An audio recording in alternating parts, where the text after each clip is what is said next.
L'autre livre que vous nous avez amené, c'est Air Géographie, enfin parmi les 8 autres qui nous restent à lire parce qu'on les a pas tous lus. Vraisemblablement, si on parle autant de Tintin aussi aujourd'hui, et si ce personnage-là et ces bandes dessinées restent dans l'histoire, c'est parce qu'il y a toutes ces notions de géopolitique qui sont pas évidemment lisibles au premier abord par les enfants que nous étions la première fois que nous avons lu un Tintin, mais qui donc permet une lecture à plusieurs niveaux de la bande dessinée.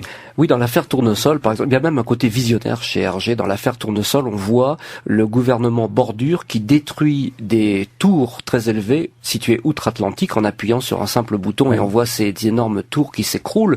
Et les journalistes, notamment, il y a eu des papiers qui ont été faits à l'époque dans différents médias, n'ont pas manqué de faire la relation entre cette vision, c'est quasiment visionnaire et précurseur de la part d'Hergé. Puisqu'en plus on le voit à la télévision, et on sait l'impact du média télévisuel sur l'événement. Voilà, exactement. Et effectivement, l'affaire des Twin Towers. Donc on a un État terroriste qui exporte sa terreur aux États-Unis.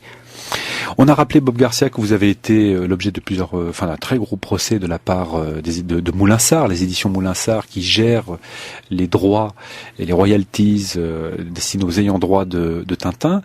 J'ai eu une brève discussion avec le professeur Y qui sur Couleur 3 est quand même le spécialiste de la bande dessinée, un petit peu de belge en lui.